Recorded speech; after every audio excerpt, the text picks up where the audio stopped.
Bonjour Suzanne. Bonjour. Suzanne avec un seul N, vous êtes chanteuse, autrice, compositrice, vous êtes fait connaître en 2019, c'était l'Insatisfait cette année-là. Vous aviez été l'artiste la plus présente sur la scène française avec pas moins de 200 concerts dans l'année. Je le cite parce qu'on va parler beaucoup de concerts. 2020, révélation scène aux Victoires de la musique, sortie de votre premier album Toy Toy. Et votre actu, c'est donc une énorme tournée à venir. Alors que vous vous apprêtiez à défendre ce premier album, vous avez dû vous arrêter après 80 dates ou un peu plus à cause du confinement. Vous étiez dans quel état d'esprit et vous êtes dans quel état d'esprit désormais ? Alors ça a été très dur, c'est vrai, au moment où la tournée s'est arrêtée, on était à 80 dates et je venais de recevoir cette révélation scène. Malheureusement, je n'ai pas pu faire de tournée ensuite, enfin en tout cas pas tout de suite, puisque mine de rien, on dit souvent qu'on a eu de la malchance pendant le Covid, mais j'ai quand même réussi à faire 268 dates. On a compté l'autre fois avec mon tourneur, donc c'est quand même assez fou. Et là, aujourd'hui, j'ai la chance de retourner sur scène, en fait, pour présenter mes nouvelles chansons. La première fois, ça s'est fait comme ça, avec Toy Toy. Je n'avais sorti aucune musique. J'étais inconnue au bataillon. Je sortais du resto dans lequel j'écrivais ces chansons et j'ai eu la chance de me retrouver très vite sur scène. Et donc, ça me semblait logique de faire découvrir au public qui me suit aujourd'hui. Toy Toy est disque d'or. Donc, c'est complètement fou. Merci au public et surtout, j'avais envie de leur présenter encore une fois ces nouvelles chansons en live, sur scène. Mais alors, quelle va être la configuration ? Parce que quand vous avez démarré, vous étiez toute seule ou presque avec votre synthé, mais maintenant, il faut remplir les salles, il faut même remplir l'espace, et puis vous avez des moyens supplémentaires et des envies supplémentaires. On va voir quoi ? Alors, on va voir quoi ? Je pense que je suis toujours toute seule sur scène, hein. Franchement, c'est pas... pour moi, c'est pas... c'est un choix, c'est un vrai choix, quoi. Je danse beaucoup, donc je suis allée plus loin dans les chorégraphies. La scénographie prend beaucoup plus d'espace. Alors en fait, je suis seule sur scène, mais on sent qu'en coulisses, il y a de plus en plus de gens pour que tout ça marche. Voilà. Et donc non, on a un show qui a évolué, j'espère, parce qu'on a beaucoup travaillé là-dessus. Et techniquement, en tout cas, je suis seule en scène, mais il y a plein de gens autour de moi pour que ça fonctionne. Donc j'ai hâte que le public vienne voir ça. Ou alors peut-être vous n'avez pas envie de me raconter s'il y a des danseurs, des danseuses qui vont arriver, s'il y a des surprises ou pas des surprises. En même temps, si vous me racontez ça, si vous me dites qu'il y a une surprise, c'est plus une surprise. Bah oui, je peux pas tout spoiler. Qu'est-ce que vous pouvez dire ? Je peux dire en tout cas que c'est un tout nouveau show avec des toutes nouvelles chansons. Donc forcément, c'est tout neuf, quoi. Alors là, il y a ce paradoxe, c'est assez énorme, ça me rappelle les groupes des années 70 comme Led Zeppelin qui partaient en tournée aux États-Unis, vous avez vu la comparaison avec un album qui n'était pas encore sorti, vous allez faire les chansons d'un album qui n'est pas sorti, parce qu'il y a des dates, c'est long comme le bras, la tournée des festivals cet été, il y a 30 dates, je peux même pas toutes les citer. Ça sera quoi le répertoire ? Il y aura le premier album Toy Toy. Évidemment. Et des bouts du second ou tout le second ? Alors écoutez, moi je viens de la scène, hein, comme je dis, franchement l'histoire s'est racontée comme ça, il y a eu beaucoup de scènes et donc merci pour cette ref à Led Zeppelin, mais je peux penser aussi à Mathieu Chédid, que j'adore et que je suis souvent, et aujourd'hui il est en train de teaser son nouvel album sur scène, et l'autre fois moi j'étais aux Folies Bergères, je chantais toutes les chansons alors que l'album n'est pas sorti. Que vous découvriez. Exactement, et je trouve ça super en fait parce que souvent on a tendance à être sur les réseaux, être sur les plateformes, et c'est super parce que les gens peuvent avoir accès à notre musique, mais là de la vivre en live, de la vivre avec les vraies émotions, de les défendre en direct, je trouve que ça a une autre dimension, donc j'ai la chance de pouvoir le faire cet été avec 35 festivals, donc je vais jouer la plupart, quand même quelques chansons du deuxième album, pas toutes, histoire quand même de laisser quelques surprises, mais pas mal. Vous aviez un look extrêmement travaillé. Cette fois-ci, ce sera quoi ? Vous n'allez pas arriver en tenue de ville ? Ah non, toujours pas. Non. Il y a toujours des tenues qui sont travaillées. Après, j'avais pas envie d'être emprisonnée dans une même tenue. Le but, c'était de pouvoir évoluer. Donc, il y a un styliste qui m'accompagne. C'est encore une fois un moyen de m'exprimer. L'autre fois, j'ai débarqué à Luna Festival avec des chaussettes fluo. Et j'avais des gens qui me criaient dans la foule « J'aime tes chaussettes !» J'ai adoré. Le fétichiste de la chaussette. On va entendre un titre, il s'appelle Belladonna, qui va être sur le deuxième album. Ça parle de quoi ? Elle existe ou pas ? Alors, Belladonna, elle existe toujours. Belladonna, c'est la relation toxique, c'est la personne qu'on sent toxique, mais on y va quand même. Je crois qu'on a tous connu une Belladonna dans nos vies. Vous chantez Donna, t'es spécial, t'as des pouvoirs magiques, tu plais aux garçons, tu fais de l'effet aux filles. Et je me suis dit, ça se trouve, c'est même pas une personne, c'est peut-être quelque chose qui se fume. Ah oula oui, alors ça peut. Parce que en relisant le texte avec ce crible, ça fonctionne parfaitement. Écoutez, il y a peut-être des doubles sens, des triples sens dans mes chansons, mais je n'en dirai pas plus. J'adore ce que vous dites. Je t'ai connu par des potes, mais t'es pas fréquentable. C'est Suzanne, ça s'appelle Belladonna. On est sur Europe 1 en direct. À tout de suite. Belladonna, c'était et c'est Suzanne en direct sur Europe 1. Merci, je vais dire merci d'être là. Je pensais qu'il allait avoir un jingle, mais il n'y a pas de jingle.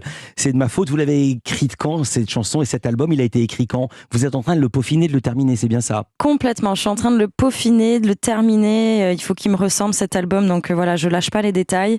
Belladonna a été écrite. Elle a une histoire un peu folle, cette chanson. Elle a été écrite au début du mois. Voilà, j'avais très envie. Je me disais, bon, l'album est terminé. Mais en fait, j'avais encore cette chanson dans ma tête, alors je me suis permise de l'écrire. Ouais. Et puis j'ai demandé aux gens, je suis allée en studio, je l'ai un peu enregistrée, je suis allée sur les réseaux. Je leur ai dit, les gens, est-ce que je sors cette chanson? Moi, elle me plaît bien, mais est-ce qu'elle peut vous plaire? Ouais, sors-nous ça. Donc il y a eu beaucoup de commentaires, sors-la, sors-la, sors-la. Et puis je me suis retrouvée à la sortir, et là je la chante en festival. C'est fabuleux, il y a des énormes foules qui chantent Belladonna.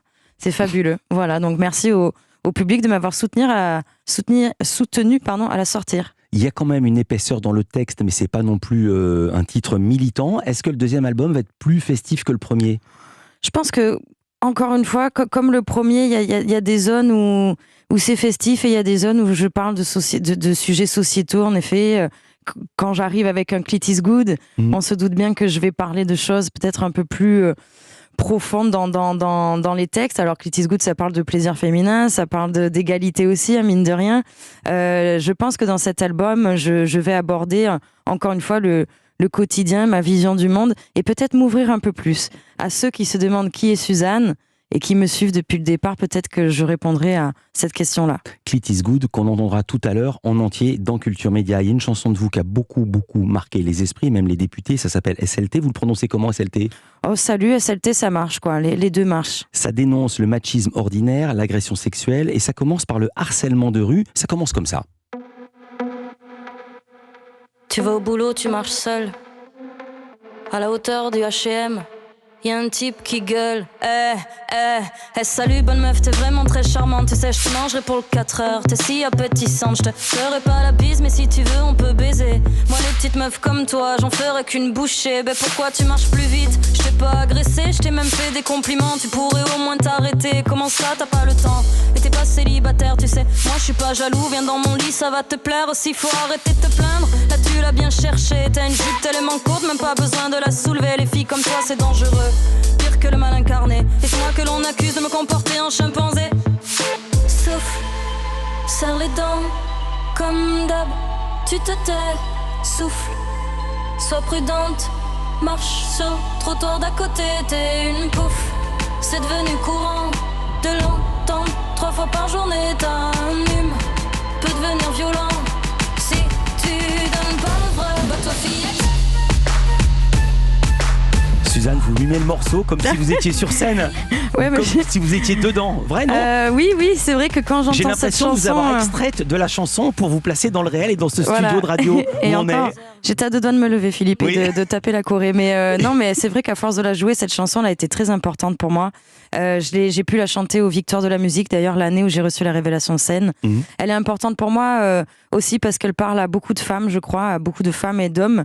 Aujourd'hui, on sait qu'une femme, malheureusement, en 2022, elle est toujours pas en sécurité, que ce soit dehors, dans l'espace public, au travail ou même sur Internet. Et cette chanson a résonné chez énormément de femmes. Donc je suis heureuse de l'avoir écrite, heureuse de continuer à la défendre sur scène et heureuse que le message continue à passer chez les hommes et les femmes. Et alors je dis pas que les chansons changent le monde, mais peut-être qu'elles peuvent nous réunir encore une fois. Et ça peut changer les mentalités. Et puis cette chanson, elle a presque une résurgence. C'est un titre extraordinaire, un duo avec Grand Corps Malade, duo sur son album à lui. Ça s'appelle Pendant 24 heures. Et j'ai découvert en préparant cet entretien que cette chanson a une histoire et l'idée vient de vous. Oui, effectivement, en fait, la chanson a une histoire parce que déjà, il y a une belle rencontre derrière cette chanson. On était au Francofolie de la Réunion quand on s'est rencontré avec Grand Corps Malade. Il est très très grand. Je sais, il est déjà venu dans ce studio. Voilà, donc vous savez. Moi, j'étais très impressionnée. Alors pas que par sa taille, mais par la taille de son talent, par sa bienveillance. On a été très vite confinés tous les deux, donc on s'est chacun mis chez nous. Et puis un jour sur WhatsApp, moi je pensais à Grand Corps Malade et je me disais, ce serait quand même. Je savais qu'il faisait un album pour les femmes, sur les femmes, qu'il allait appeler Mesdames. Et je lui ai dit, écoute Fabien, est-ce que ça te tenterait d'échanger nos sexes pendant 24 heures? Et ça l'a fait marrer. Et cette chanson est née comme ça sur WhatsApp.